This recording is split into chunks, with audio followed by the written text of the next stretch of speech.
की, श्री नारद जी महाराज की, श्री व्यास जी महाराज की, श्री सुखदेव जी महाराज की, जय जय श्री राधे श्याम। परम भागवत वैष्णव भक्तिमती माताओं बहनों, आज श्रीमद्भागवत सप्ताह ज्ञान यज्ञ में तृतीय दिवस में हम प्रवेश करते हैं। जैसे कल पूर्व प्रसंग में राजा परीक्षित को श्राप लग गया, भगवान ने श्री सुखदेव जी महाराज को प्रेरित किया, हे सुखदेव, जिस कार्य के लिए आपका इस धराधाम पर अवतरण हुआ है वो समय आ गया है, इसलिए आप जाकर के अपने शिष्य श्री परीक्षित जी महाराज का उद्धार करो। जैसी उद्धार की बात की है, सुखदेव जी महाराज गए हैं, राजा परीक्षित ने श्री सुखदेव जी महाराज का पूजन किया है और पूजन करने के बाद में उनसे प्रश्न कर दिया है। जैसे ही प्रश्न कर दिया है सुखदेव जी महाराज के सामने, भगवान, जिस व्यक्ति की मृत्यु नजदीक हो उस व्यक्ति को क्या करना चाहिए? आज सुखदेव जी महाराज ने अनेक प्रकार से उत्तर दिए हैं और कह दिया है, हे राजन, जिस व्यक्ति की मृत्यु नजदीक हो, एक तो किसी को मालूम ही नहीं कि मृत्यु कब होगी, यह तो गारंटी नहीं है कि 100 साल के बाद ही हमारी मृत्यु होगी, कि 50 साल के बाद ही हमारी मृत्यु होगी। भगवान ने जानबूझ करके ही ये नहीं बताया, क्योंकि फिर तो लोग सोचने लगते, भैया अभी तो हमारी आयु बहुत शेष है, जब भी भगवान का भजन कर लेंगे। इसलिए भगवान ने किसी को भी मृत्यु के बारे में बताया ही नहीं है, और जब मृत्यु के बारे में नहीं बताया है, क्योंकि इस जीवन का तो कोई विश्वास ही नहीं है, पानी का बुलबुला है। अभी हम कथा कह पा रहे हैं, 5 मिनट के बाद कह पाएंगे, कोई गारंटी है नहीं। इसलिए भगवान ने ये बात कही है, बार बार आएंगे असार संसार माही, बार बार मृत्यु हर बार हमें आवेगी, बार बार कमाएंगे धन संपत्ति अपार, बार बार सारी वस्तु आवेगी और जावेगी, बार बार पाएंगे आराम सुख वैभव भी, बार बार याद परिवार की भी आवेगी, बार बार राधा कहो, बार बार कृष्ण कहो, बार बार ऐसी घड़ी हाथ नहीं आवेगी, बार बार ऐसी घड़ी हाथ नहीं आवेगी। आज श्री सुखदेव जी महाराज ने जब कह दिया, राजन, ये बार बार ये घड़ी नहीं आएगी, इसलिए आप भगवान का भजन करें। सुखदेव जी ने भगवान की विभूतियों का वर्णन किया है। भगवान को कोई किसी भी प्रकार से भज ले, भगवान की विभूति हैं, पाताल में तस्य ही पाद मूलम, पठन्ति प्रार्थनी प्रपदे रसातलम, महातलम विश्वसर्जोत गुल्फो, तलातलम वै पुरुषस्य जंघे। भगवान की विराट रूप का वर्णन किया, पाताल में तस्य ही पाद मूलम, ये पाताल लोक क्या है? भगवान का पार है, पैर है, पैर। चरणों का जो तला है ये पाताल है, भगवान के चरण कमलों का। पाताल में तस्य ही पादमूलम पठन्ति प्रास्मी प्रपदे रसातलम। जंगा क्या है? रसातल। भगवान की जंगा क्या है? रसातल। विराट रूप का वर्णन कर रहे हैं भगवान के। पाताल में तस्य ही पादमूलम। पादमूल चरणों के तले, जो चरणों का नीचे कैसा भाग होता है, तला होता है, ये भगवान का क्या है? पाताल लोक है। रसातल लोक क्या है? उनका पीठ का जो भाग, जंघा का जो भाग है, ये रसातल लोक है। महातलम विश्वसृजोथ गुल्फौ। महातल क्या है? गुल्फौ। जो पीढ़ी होती है जंघा के नीचे, घोंटों से नीचे, पीढ़ी क्या है? भगवान का महातल है। तलातलम वै पुरुषस्य जंगे।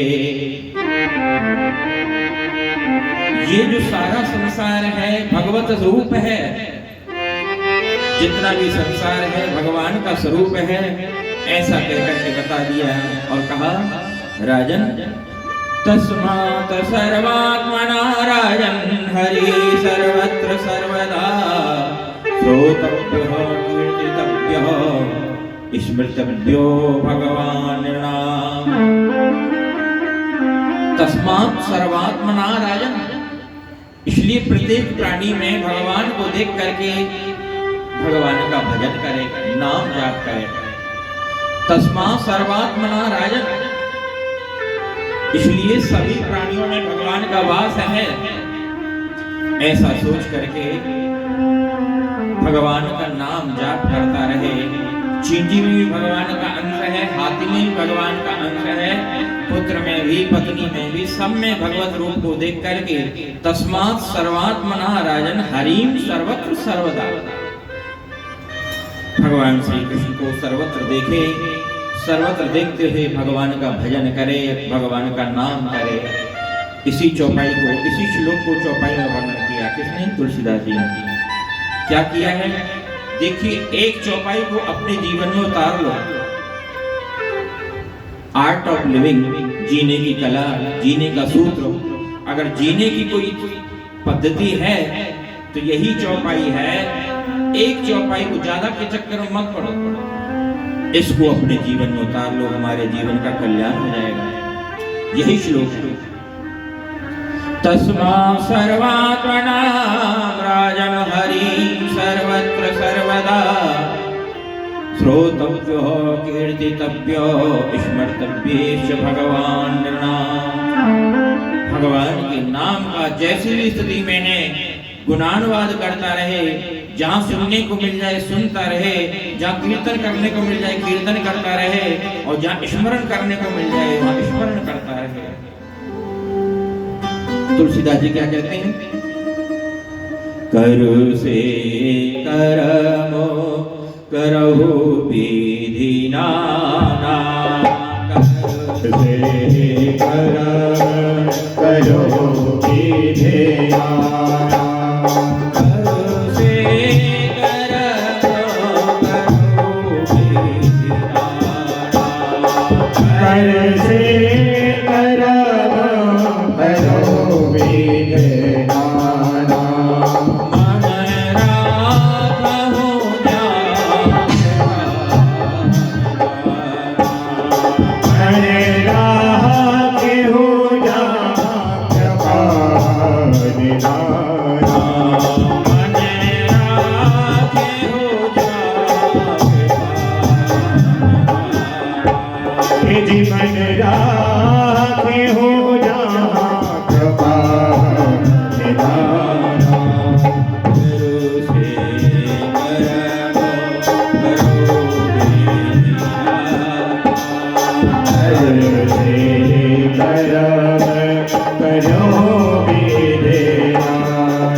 कर किसे कहते हैं?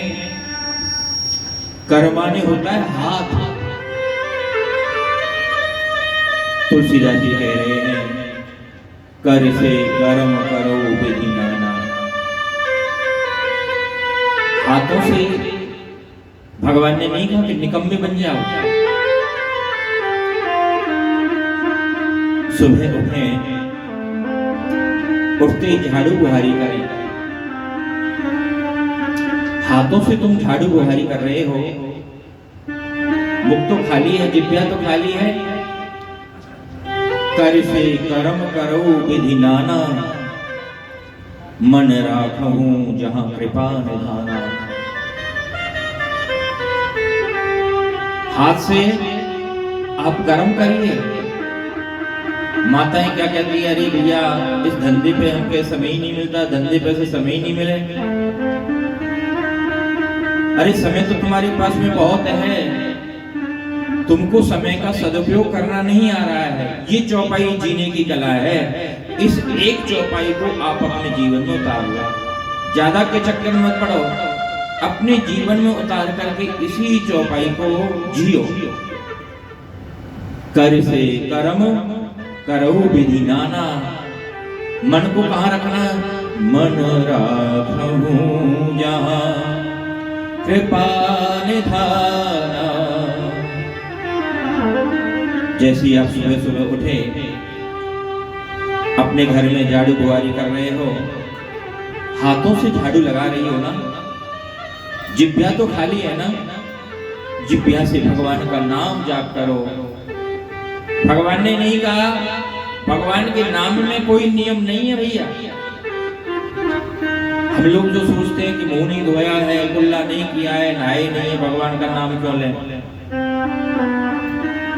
भगवान ने कहा कैसे भी उठते बैठते खाते पीते चलते उठते भाव को भाव अनक आलस हो, नाम जपत मंगल जस दस हो। कैसे भी हो भगवान का नाम लेना चाहिए। नाम में कोई नियम नहीं है, न देश काल नियमों, न सोचा सोच विनिर्णय। भगवान के नाम में कोई नियम नहीं है कि आप नहाए हो कि ना नहाए हो, आपने मुंह धोया कि नहीं धोया, कुल्ला किया कि नहीं हुआ है, वस्त्र बदले कि नहीं बदले, चप्पल पहनी है, जूता पहने हैं, कोई प्रॉब्लम नहीं है। आप चलते फिरते भगवान का नाम लीजिए। हमारा जैसा शास्त्र, हमारा जैसा धर्म संसार में कोई दूसरा नहीं है। इसलिए भैया हम लोगों ने तो इसको कठिन बना रखा है, परंतु कठिन नहीं है, सबसे सरल है। झाड़ू बुहारी कर रही हो, हरे कृष्ण कृष्ण कृष्ण हरे हरे, हरे राम राम राम हरे हरे जाप करती रही। आप गोबर की हेल लेकर के जा रही हो गिरने के लिए, जिब्या खाली है, भगवान का गुणानुवाद करती जाइए। जो भी काम आप कर रही है, रोटी बना रही है, बच्चे स्कूल जा रहे हैं, रोटी बना रही हो, भगवान का गुणानुवाद करती रहिए। जो भी कपड़ा धो रही हो, जो भी क्रिया कर रही हो, कर से कर्म करो विधि नाना। हरे से कर्म करो विधि नाना।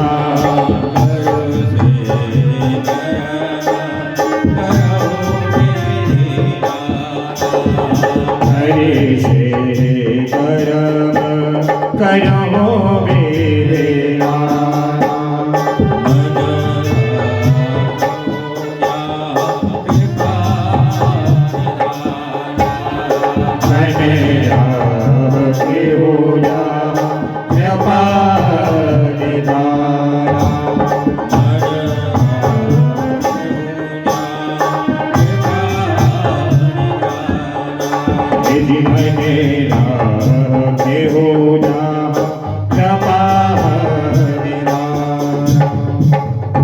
कर माने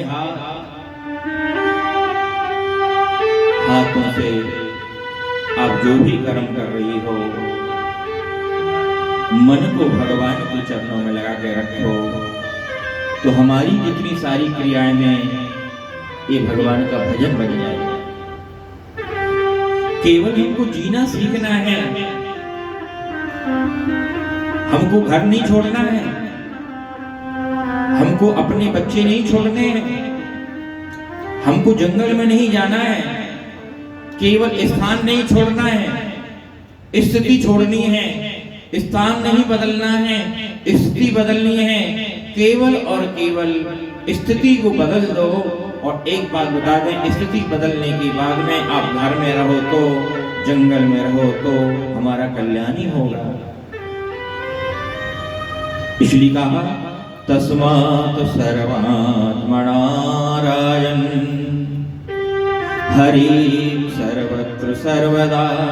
सर्वत्र, केवल ये नहीं कि हम नहा करके आध घंटा 15 मिनट बैठ गए भजन कर रहे हैं तभी। भगवान ने कहा है सर्वत्र सर्वदा।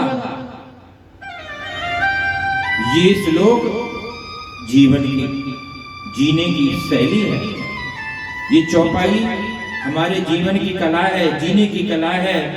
इसको अपने जीवन में उतारने से हमारा कल्याण हो जाएगा।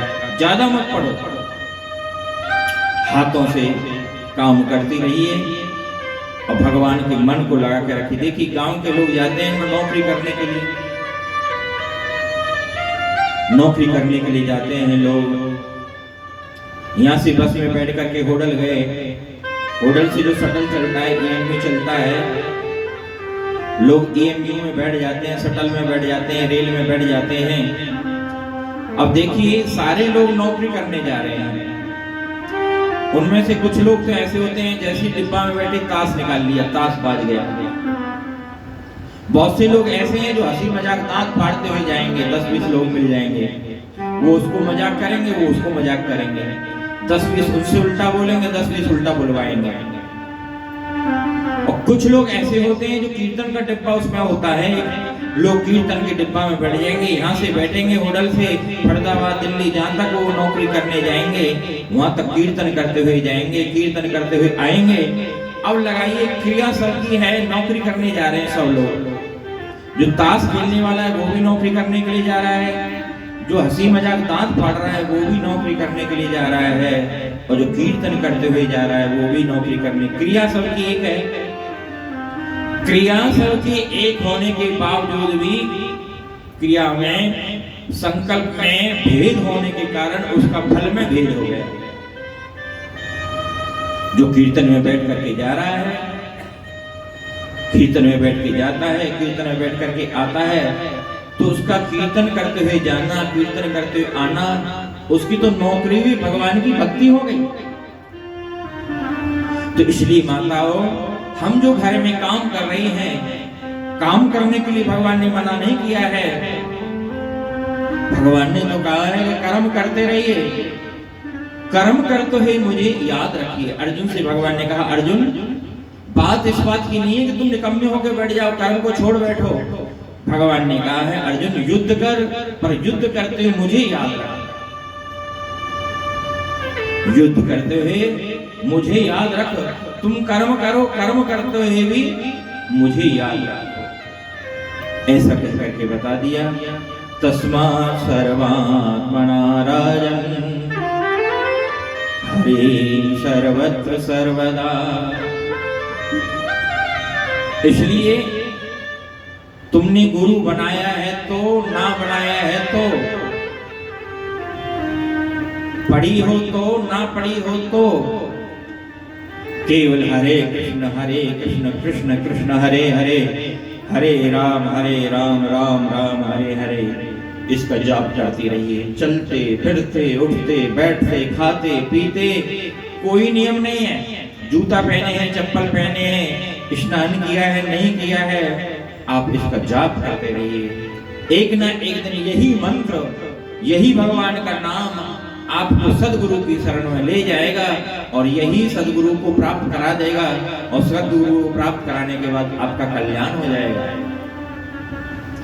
आदौ श्रद्धा ततो साधु संगो। हमारे षड गोस्वामी में से श्री जीव गोस्वामी ने भक्ति रसामृत सिंधु की निर्माण किया। तो उसमें भक्ति के 9 सोपान बताए हैं, प्रेम के 9 सोपान। तो उसमें पहला सोपान है क्या? आदौ श्रद्धा ततो साधु संगो। सबसे पहला प्रेम का सोपान है श्रद्धा। हमारी श्रद्धा होनी चाहिए किनमें?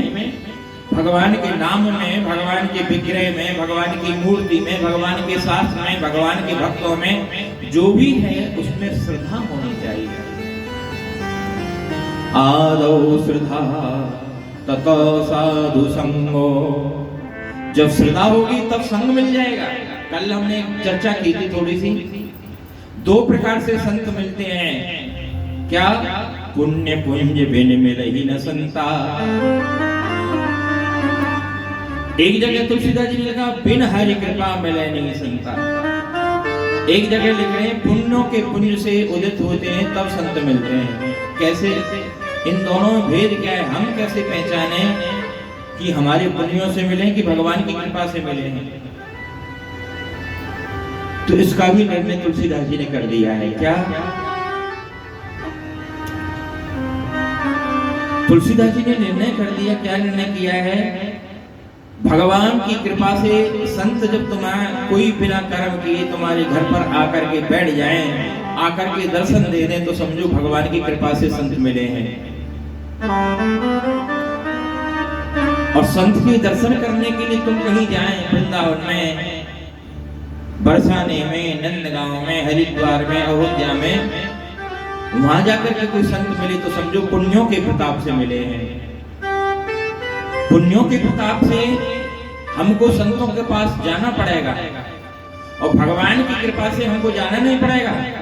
भगवान की कृपा से तुम्हारे घर बैठे ही संत आ जाएंगे। इसलिए कहा आदौ श्रद्धा ततो साधु संगो। सबसे पहले श्रद्धा, उसके बाद साधु संग। साधु संग के बाद क्या होगा? नाम रुचि होगी। भगवान के नाम में हमारी रुचि हो जाएगी। और जब भगवान के नाम में हमारी रुचि हो गई, देखिए एक बात बता दें, अगर हमारे जीवन में नाम भगवान का आगमन हो गया तो नाम भगवान सारे अनिष्टों से हमको बचा लेंगे, सारे अनर्थों को दूर कर देंगे। कौन? नाम भगवान। हमारे अंतःकरण को साफ कर देंगे। परंतु हमको नाम को घनघोर अवस्था में जाप करना है। चलते उठते बैठते जब भगवान का नाम हम जाप करते रहेंगे तो क्या होगा? चैतन्य महाप्रभु ने अपनी शिक्षा स्टक में पहली बात लिखी। क्या? पहले ही उसमें लिख दिया है। क्या लिखा है? चेतो दर्पण मार्जनम। चेतो दर्पण मार्जनम किससे होता है? जैसे किसी जंगल में आग लग जाती है, जंगल में आग लगती नहीं और लग जाती है तो बुझती नहीं। कितनी किलोमीटर की किलोमीटर जलाकर के राख कर देती है। जब जंगलों में आग लगती है, बाल्टी 2 बाल्टी आप पानी डालोगे नहीं बुझेगी। फिर क्या करना पड़ेगा? उस आग को बुझाने के लिए घनघोर वर्षा जब होगी तभी वो आग बुझेगी, नहीं तो आग नहीं बुझेगी। ऐसी हमारे जीवन रूपी जंगल में आग लगी है, घनघोर आग लगी है। कब बुझेगी? जब हम निरंतर भगवान का जाप करेंगे। 1 बाल्टी 2 बाल्टी नहीं। जैसे जंगल में आग लग जाती, 10-20 बाल्टी आप डालो, कुछ नहीं होने वाला। आग कब बुझेगी? आग जब बुझेगी जब बहुत जोर की वर्षा होगी। ऐसे ही जब घनघोर नाम का जाप होगा, हम जाप करते हैं 1 माला 2 माला 3 माला कर लिया, उससे कुछ होने वाला नहीं है। जब उठते बैठते खाते पीते घनघोर हम नाम जाप कर लेंगे तो हमारे जीवन में आग जो लगी हुई है ये आग बुझ जाएगी। चेतो दर्पण मार्जनम भवदावानल। जो दावानल की आग लगी हुई है, इस दावानल की आग को बुझाने के लिए नाम जाप बहुत जरूरी है। इसलिए भैया जितना हो सके नाम का जाप करिए। और नाम जाप जब करोगे फिर क्या होगा? अनर्थ निवृत्ति होगी।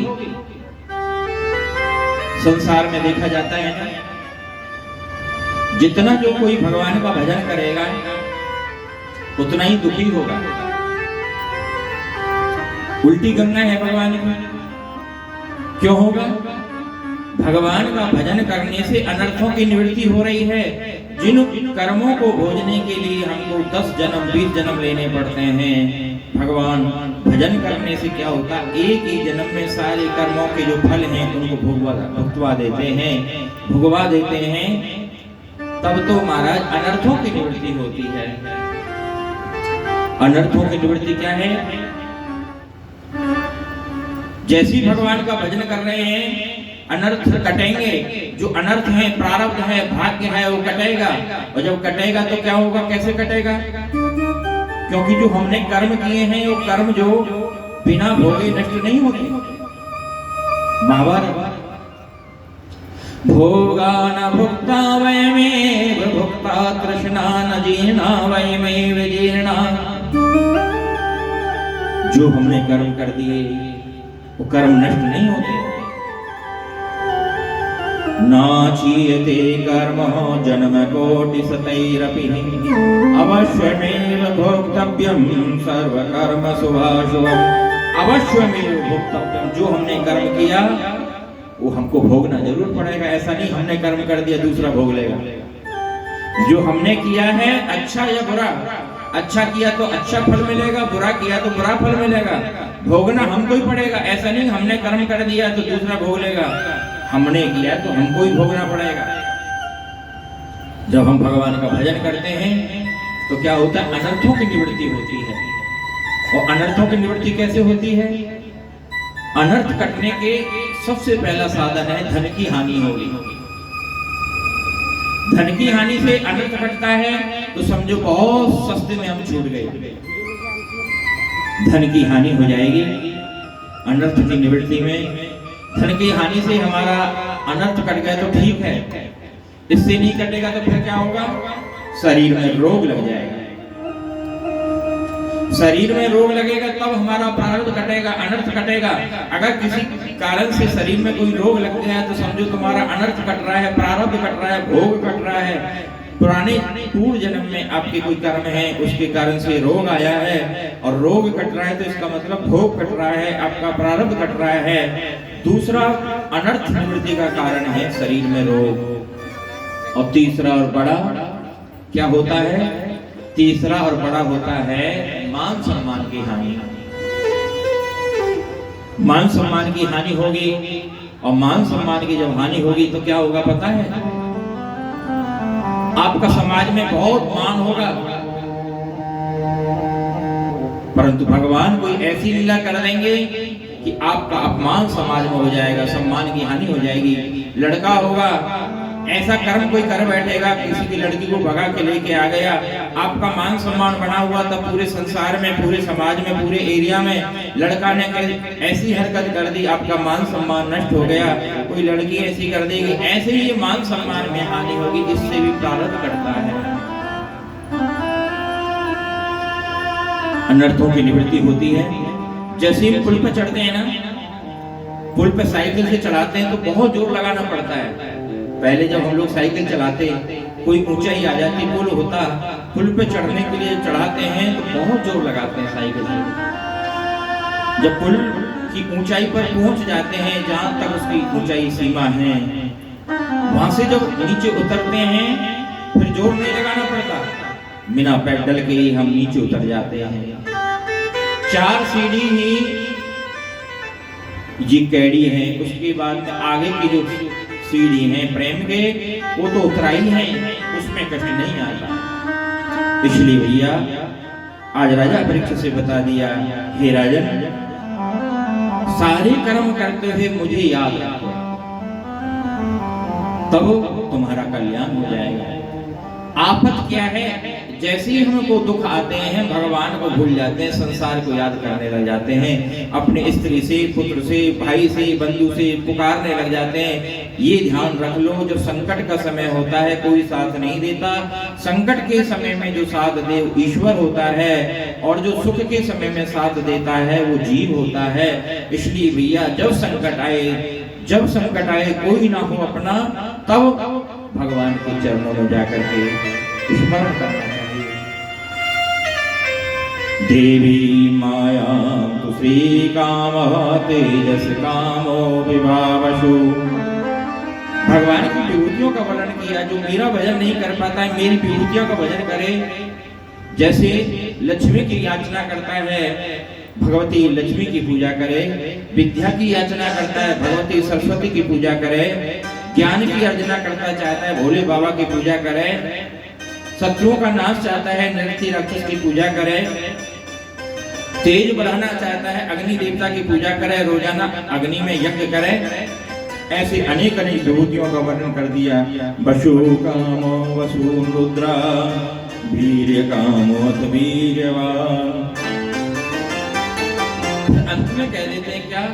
अकामो सर्व कामो वा मोक्ष कामो दारधि तीव्रेण भक्ति योगेन यजेत पुरुषं परम। अकामः सर्व कामो वा। अकाम कहते निष्काम। देखिए हमारी एक पतिव्रता स्त्री होती है, पतिव्रता स्त्री जो भी मांगेगी अपने पति से मांगेगी। अगर एक पतिव्रता स्त्री अपने पति से नाम मांग करके कोई बात ना कह करके दूसरे पति से बात करती है, उससे कुछ मांगती है, तो उसका जो पति होता है उसको बुरा लगता है। अरे हमारी पत्नी हमसे बात नहीं कर रही, हमसे नहीं कह रही है, दूसरे लोगों से बात कर रही है, दूसरे मनुष्य से वस्तु मंगा रही है, तो उसका बुरा लगेगा।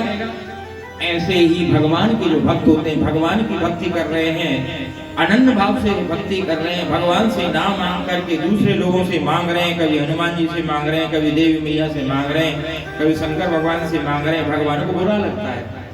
इसलिए एक के हो जाओ। मांगना भी है तो भगवान श्री कृष्ण से मांगो, लड़ना भी है तो भगवान श्री कृष्ण से लड़ो। उनसे लड़ना है तो उनसे लड़ो, गाली देनी है तो उनको ही गाली दो, भजन भी करना है तो उनका ही दो। एक के हो जाओ, एक साधे सब सधे, सब साधे सब जा। तो जब हम भगवान के अकाम माने निष्काम, निष्कामता भी पूजा करें तो भगवान श्री कृष्ण की करें, और सकामता से भी पूजा, अरे भगवान हमको पुत्र दे दो तो भगवान की पूजा करें। ऐसा नहीं, भगवान को निष्काम भाव से भगवान की पूजा कर रहे हैं, दूसरे लोगों से मांग रहे हैं। मांगना भी है तो भगवान से ही मांगो। ऐसा नहीं भगवान को छोड़ करके, तो भगवान को बुरा लगेगा। जैसे एक पतिव्रता स्त्री अपने पति से कोई बात नहीं मांगती है, पति से कोई वस्तु नहीं मंगाती है, दूसरे पति से कहती है तो पति को बुरा लगता है और उसका पतिव्रत धर्म नष्ट हो जाता है। इसी प्रकार से जो भक्त होता है अपने भगवान से नाम मांग करके इन देवी देवताओं के पास, और आजकल तो महाराज क्या है, हमारे सनातन धर्म में इतनी देवी देवताएं हैं, हम लोगों का अपने देवताओं से पेट नहीं भरता। कहाँ जाते हैं? सैयद पर। कहाँ जाते हैं? पीर पर। कहाँ जा रहे हैं? मस्जिद में मुल्ला के पास में। तो ये क्या है? और वैसे भगवान से चाहें, भगवान को अच्छा लगेगा? भगवान को कभी अच्छा नहीं लगेगा। देवी देवताओं को अच्छा, अरे हमारे यहाँ इतने देवी देवता हैं, चामुंडा से लेकर के, भुनिया बाबा से लेकर के, हनुमान जी से लेकर के, भोले बाबा से लेकर के अनेकों देवताएं, अपने देवी देवताओं को छोड़ करके वहां जाते हैं।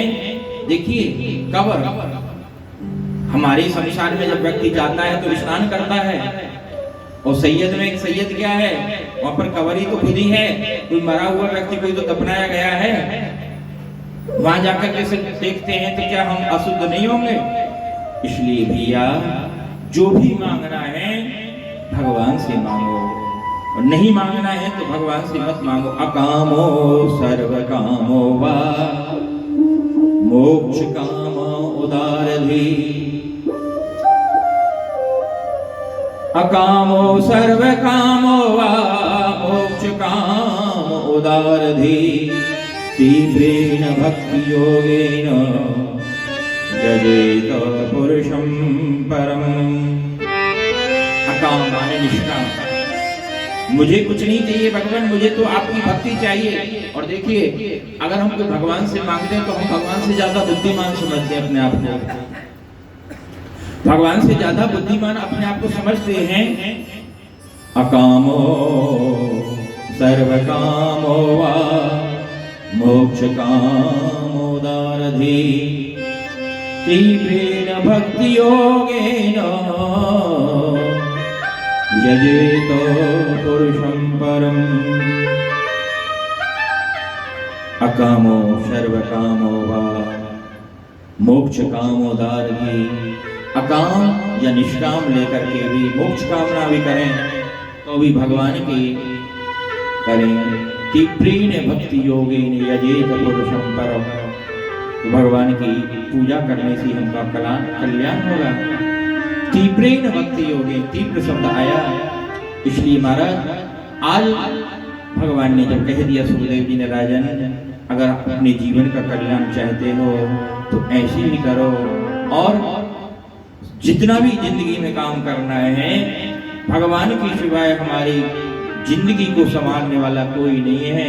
इसलिए हमारे ब्रज में तो गाते हैं ना, क्या तेरी किस्मत बना देगी चरण रज राधा प्यारी की। ये बरसाने वाली श्री राधा जी का नाम बरसाने वाली क्यों है? देखिए, और जो देवी देवता है ना कंजूसी दे देते हैं, आप इतनी पूजा करो थोड़ा सा देंगे, और किशोरी श्री राधा इतनी सी सेवा करो, इतनी सी भक्ति करो, इतना दे देंगे, क्योंकि वो देना नहीं जानती, वो तो बरसाना जानते हैं। कृपा की वर्षा जब करती हैं, जब बरसाने पे आती हैं तो अनेक प्रकार से वर्षा कर देती हैं। उतना वर्षा करते हैं कि जितना हमने कभी कामना भी नहीं की थी, हमने सपने में भी नहीं सोचा था। ऐसे भगवान को छोड़ करके हम ऐसे देवी देवताओं के चरण में जाते हैं, शरण में जाते हैं, सैयद की शरण में जाते हैं, पीर की शरण में जाते हैं। अरे वो तो खुद ही कुछ नहीं कर पाएंगे। इसलिए आपको अपने जीवन का कल्याण करना है। किशोरी श्री राधा जी की शरण में जाकर तो देखो, अगर जीवन का कल्याण ना हो जाए, गारंटी नहीं हो जाए तो कहना, इसलिए हम लोग जाते नहीं, जहाँ मांगना है मांगे, हमारे जीवन का कल्याण हो जाएगा। तेरी बिगड़ी बना देगी सोई किस्मत जगा देगी चरण रज राधा प्यारे की। देखो भगवान जो है ना, कभी वृंदावन रहते हैं, कभी मथुरा रहते हैं, कभी द्वारका भाग जाते हैं। किशोरी श्री राधा, भगवान को कोई कहता है श्याम राजा? कोई नहीं कहता। श्याम राजा कोई नहीं कहता। राधा रानी, इस ब्रिज की रानी कौन है? राधा रानी। श्याम राजा कोई नहीं कहता। इसलिए उन रानी के पास में जाकर के मांगिए। किशोरी श्री राधा से जब मांगेंगे तो हमारी ऐसी झोली भरेंगी, कहीं दूसरे दरबार में जाकर के मांगने की इच्छा ही नहीं होगी, मांगने की हमारी कामना ही नहीं होगी। क्यों? इतना दे दिया कि हमारी अब जिसको हम समेट नहीं पा रहे हैं। तेरी बिगड़ी बना देगी, तेरी बिगड़ी बना देगी चरण रज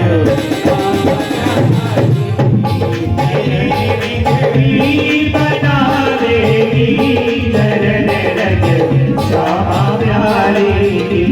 सोई किस्मत जगा देगी, सोई किस्मत जगा देगी चरण रज श्यामा प्यारी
सोई सोई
तुझको, वो बन के रोशनी तुझको, वो बन के रोशनी तुझको।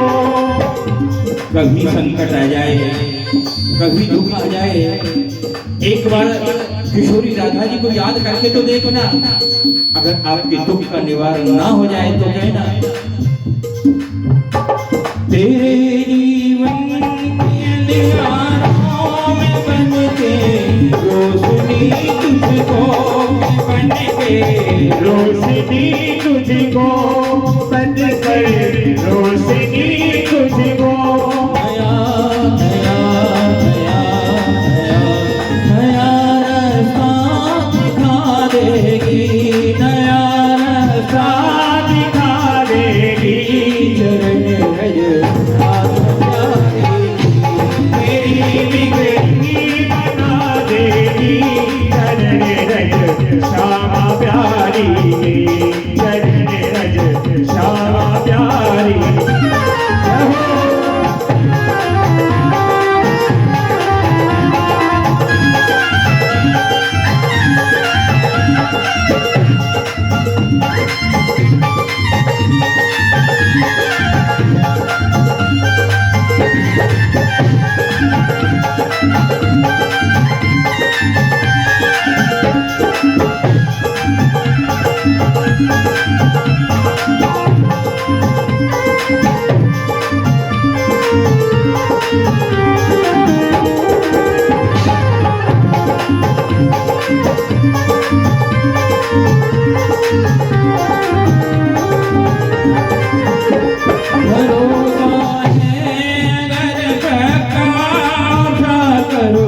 हर्ष से तुझको, उठा कर हर्ष से तुझको, उठा कर हर्ष से तुझको। भरोसा है अगर सच्चा, उठा कर हर्ष से तुझको, उठा कर हर्ष से तुझको, उठा कर हर्ष से तुझको। हर्षों में बिठा देगी, हर्षों में बिठा देगी, चरण तेरी बिगड़ी बना देगी, चरण रज श्यामा प्यारी, तेरी बिगड़ी बना देगी, चरण रज राधा प्यारी। वो तेरी बिगड़ी बना देगी, चरण रज श्यामा प्यारी। आप देखिए स्वामी हरिदास जी को देखिए, स्वामी हरिवंश जी को देखिए, अपने सठ गोस्वामी को देखिए। किशोरी राधा जी ने पेड़ों के नीचे रहने वाले थे, ज्यादा दूर मत जाओ, ये प्रेमानंद जी महाराज को देख लीजिए। 4-5 साल में किशोरी राधा जी ने कहां से कहां पहुंचा दिया। यही बात कह रही हैं क्या, भरोसा है अगर सच्चा, उठा करो हर्ष से तुझको, उठा कर हर्ष से तुझको, उठा कर हर्ष से तुझको। हर्ष जानते हैं ना, जमीन, जमीन से उठा करके आसमान में पहुंचा देगी। कौन? किशोरी राधा। आप विश्वास करके तो देखिए, विश्वास ही नहीं होता। और किशोरी राधा प्रेम का समुद्र है।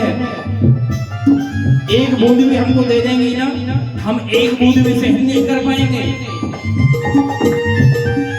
उद्धव जी महाराज की हो, किशोरी श्री राधा जी ने एक ही बूंद दी थी और उद्धव जी महाराज ब्रिज में लोटपोट होने लग गए थे। तो उनके पास में तो इतना समुद्र है, उसमें से एक बूंद भी दे दी तो हमारा जीवन का कल्याण हो जाएगा। भरोसा है अगर सच्चा, उठा करो अर्श से तुझको, उठा कर हर्ष से तुझको, उठा कर हर्ष से तुझको। ये अरसों पे बिठा देगी, ये अरसों पे बिठा देगी, चरण रज तेरी बिगड़ी चरण रज श्यामा प्यारी।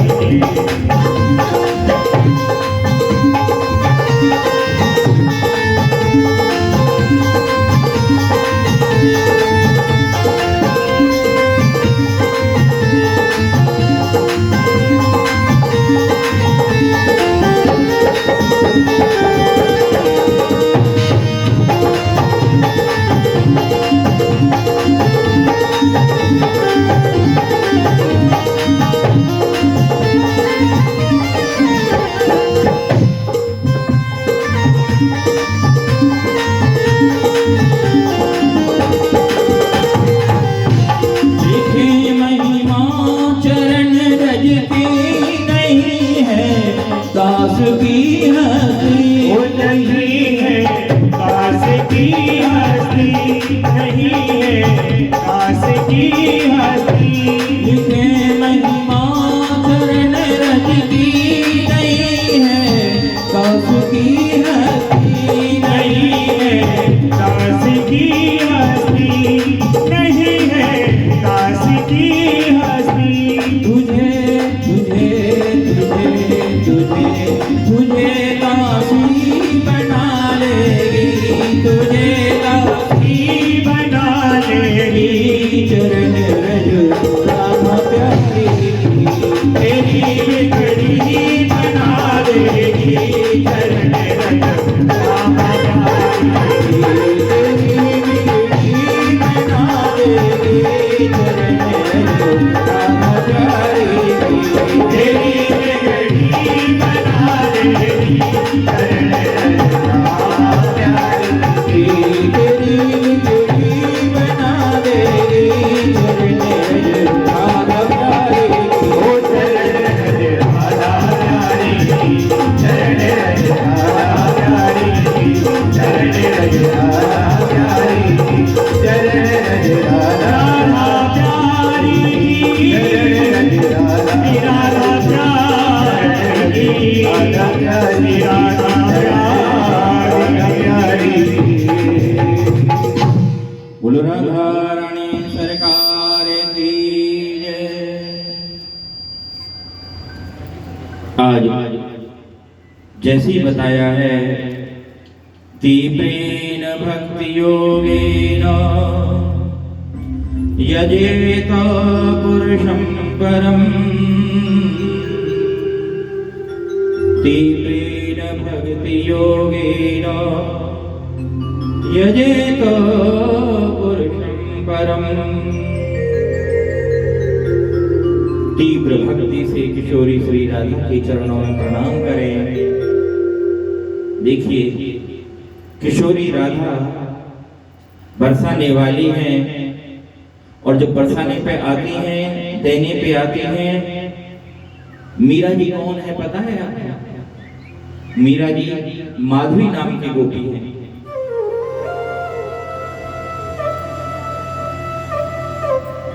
इनका विवाह है, अविचल गोप है, उनके पुत्र का नाम है सुंदर। ये सुंदर भगवान का सखा है। सुंदर के साथ में इनका विवाह हुआ था।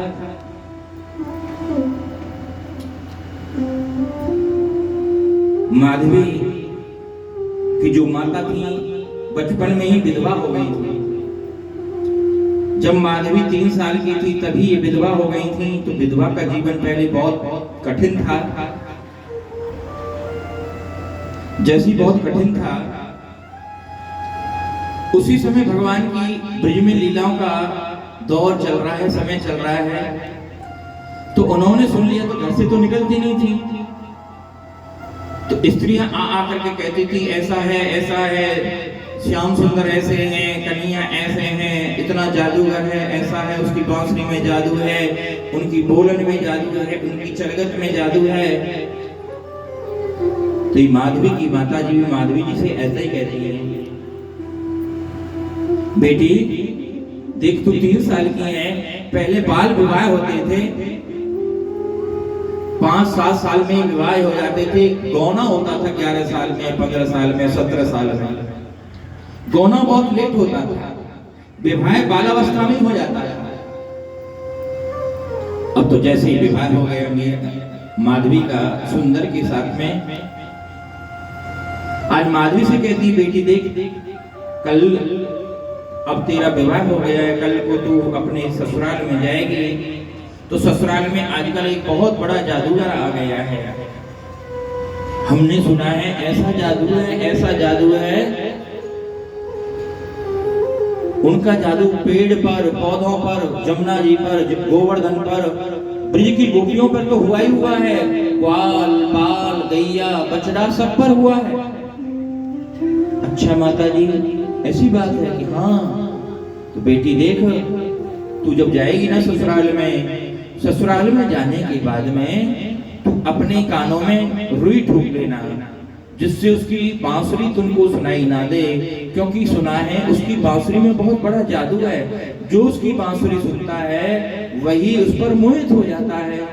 ठीक है माँ, ऐसे ऐसे बात। और बेटी कभी भूल करके उसको देख मत ली जो उसके दर्शन करने से कोई व्यक्ति जादू हुआ, ऐसा जादू हो जाता है कि अपनी होश में ही नहीं रह पाता कि अच्छा कि हाँ मैं घूंघट मार के रहूंगी, मैं देखूंगी ही नहीं, ऐसी ऐसी बात करती।